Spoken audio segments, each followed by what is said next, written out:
Hello everyone and welcome back to Destiny. So the PC version of Destiny 2 is out and I for one am loving it.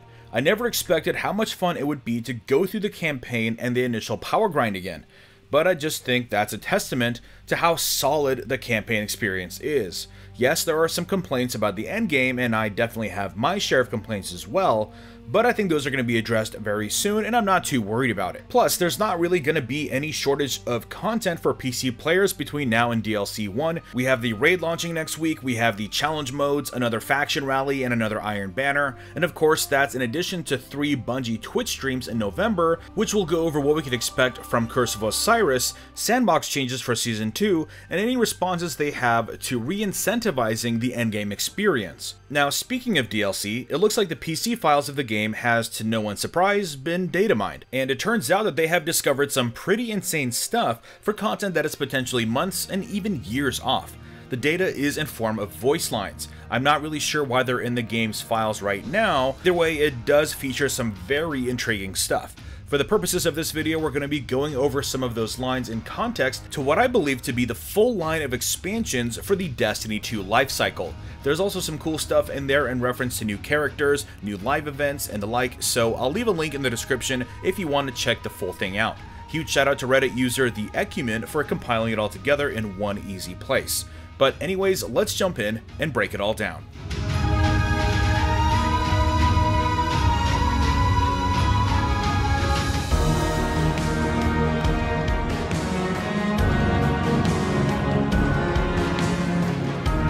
So for the first spoiler warning, I'll be going over events that occur at the end of the campaign. So if you haven't finished the Red War campaign yet, which is the main story of Destiny 2, you don't want to rob yourself of this experience. So you might want to click away now and then come back when you're all done. It'll make more sense then anyways. Now, to give you that time if you need to click away, I want to recount a line from Destiny 2 game director Luke Smith in regards to future content. In a recent interview with Edge magazine, Luke states, "The long-term stuff is years away, while the short-term stuff is months away. The first thing the Traveler's Light touches when it leaves in that cinematic is Mercury, a place we visited before and will again inside of our first expansion, Curse of Osiris." So this all but verifies that the post-credits cinematic does in fact give us clues into the destinations we'll be visiting in the future. Even more so, I think this is actually predicting the order of the DLCs coming over the next couple years. This is something that was theorized by many, including me, but now may actually be true. The post-credits cinematic in question shows the blast from the Traveler first touching Mercury, then Mars, then the Reef, Saturn and the Dreadnought, and finally the edge of our solar system.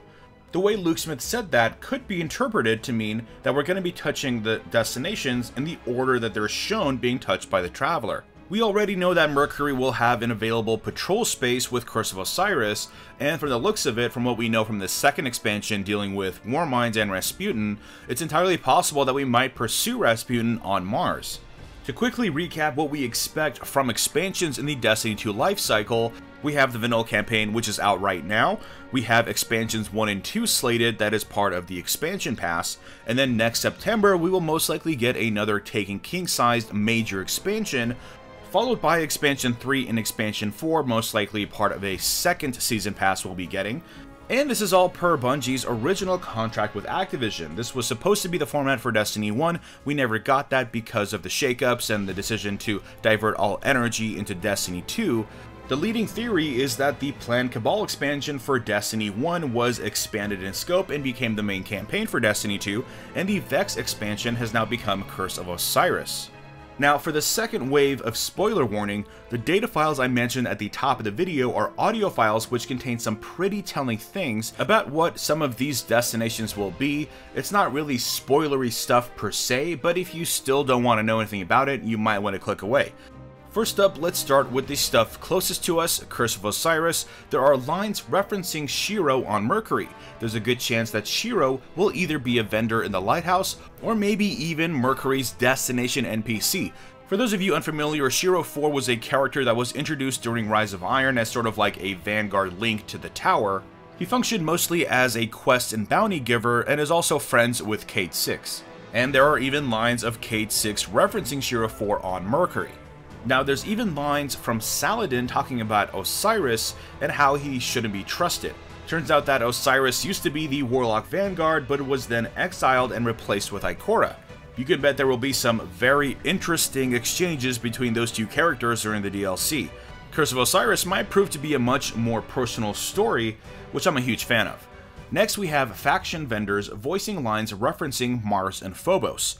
If we were to revisit those locations, a Rasputin DLC would make the most sense as to why. We also have lines from Saladin again referencing Rasputin and his resentment towards it for betraying him and his brothers and sisters in arms when fighting against Siva. Felwinter hoped Rasputin would help us. That hope cost me my brothers and sisters in arms, the Iron Lords. I will not abide losing you, Guardian. If it were up to me, we'd be in all-out war with Rasputin. Pretty intense stuff. The dialogue I just read is most likely some of the idle dialogue from when the Iron Banner debuts in Season 3 alongside this second expansion. Next up we have some voice lines which talk about the Reef and the Prison of Elders. Community Manager Cosmo has already verified that we will not be revisiting the Prison of Elders, so this could just be leftover dialogue or even cut content. But if it were to be true, I believe it would fall perfectly as part of next fall's major expansion. We already know that the Queen and her brother are still alive, so it's just a matter of time until we cross paths again. Destiny 1 Grimoire speaks of Prince Uldren having become a fallen Kel, so there's definitely some very interesting stories to explore. Now, some of the lines of dialogue spoken by the faction vendors speak about our partnership with the Reef as about the same as it was before, with us being some of the only people permitted to visit. I personally really hope that the Queen and her brother and the Reef are the central focus for the major expansion next fall, because I'm super intrigued by those characters and I think there's some really cool stuff to explore there. Beyond that, we have some dialogue referencing the Dreadnought and a new destination called the Myriad. Those are the final two destinations shown to be touched by the Traveler's Light in the cinematic. Again, we see a shot of Saturn and the Dreadnought, and then that very ominous shot of the edge of our solar system.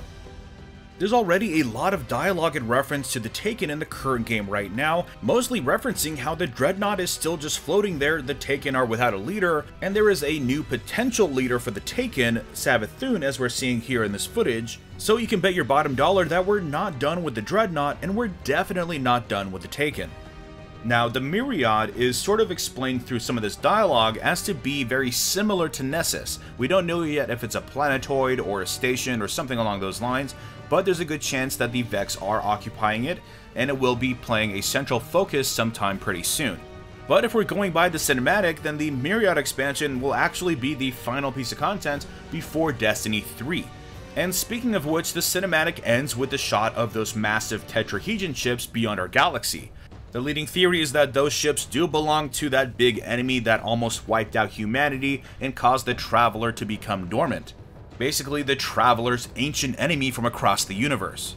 That will definitely be quite the story.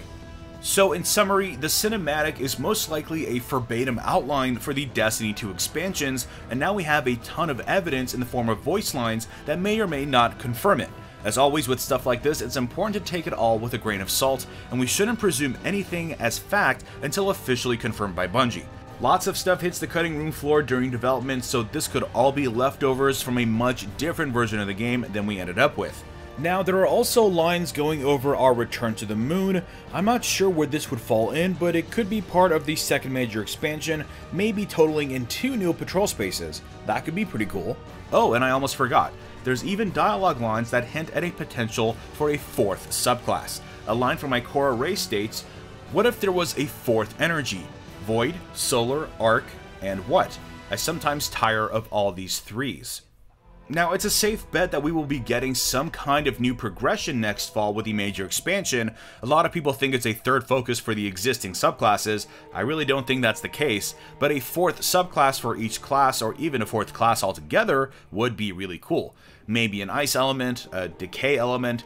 I personally would love to see a pure light element, but I think that might be a little boring.